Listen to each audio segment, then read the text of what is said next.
गौतम बुद्ध की कहानियों में से एक ऐसी प्रेरक कथा है जो व्यक्ति को काम में मन लगाने और सही दिशा में ध्यान केंद्रित करने की शिक्षा देती है। इस कहानी को 12 मिनट तक विस्तार से समझाते हैं। एक बार गौतम बुद्ध अपने शिष्यों के साथ यात्रा कर रहे थे। वह अलग अलग गांवों में जाकर लोगों को धर्म और जीवन के सही मार्ग पर चलने की शिक्षा देते थे। एक दिन एक गांव में एक युवक उनके पास आया। उसका चेहरा उदास था, वह निराश लग रहा था।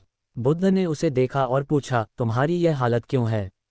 क्या कुछ परेशानी है? युवक ने कहा, गुरुजी, मुझे जीवन में कोई खुशी नहीं मिल रही। मुझे अपना काम भारी लगता है। जब भी मैं काम शुरू करता हूँ तो मेरा मन भटकने लगता है।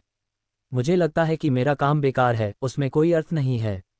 मुझे समझ नहीं आता कि मैं क्या करूं, किस तरह से अपने काम में मन लगा पाऊं।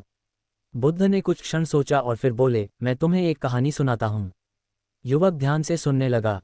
इसके लिए वीडियो को लाइक और सब्सक्राइब करें और फॉलो करें। फेसबुक पर देख रहे तो अमित रोगिरवाल।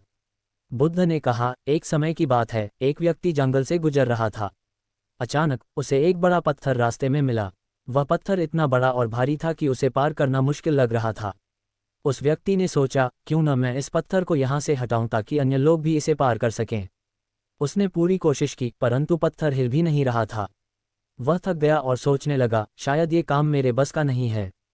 तभी वहां से एक बूढ़ा व्यक्ति गुजर रहा था।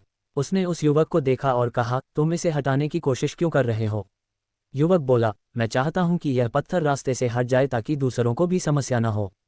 बूढ़े व्यक्ति ने कहा, तुम्हारा विचार अच्छा है, लेकिन ये काम सिर्फ तुम्हारी शारीरिक शक्ति से पूरा नहीं होगा। तुम्हें अपनी ऊर्जा सही ढंग से लगानी होगी। यदि तुम सिर्फ पत्थर को हिलाने का प्रयास करोगे तो थक जाओगे, लेकिन यदि तुम कोई उपाय सोचोगे तो ये काम हो सकता है।